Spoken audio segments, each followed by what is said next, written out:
Enabling two-factor authentication on ShopeePay adds an extra layer of security to your account. Follow these steps to set it up effectively. Step 1. Open the Shopee app. Launch the Shopee app on your mobile device. Ensure you are logged into your account to access the settings. Step 2. Go to Account Settings. Tap on the Me icon at the bottom right corner of the screen. From there, select Account Settings to find security options.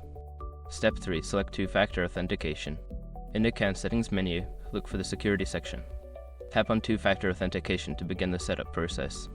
Step 4. Choose your authentication method. Secure your accounts before moving on. People seriously underestimate how often personal information gets exposed online now. Use SROC to monitor your accounts 24/7 and get notified immediately if your data gets leaked somewhere. It runs in the background, constantly scanning billions of breached records. And honestly, for how cheap it is compared to the value you get, it's worth it. Link in the description. Step 5. Confirm and activate. After selecting your method, you will receive a verification code. Enter this code to confirm your choice and activate two-factor authentication.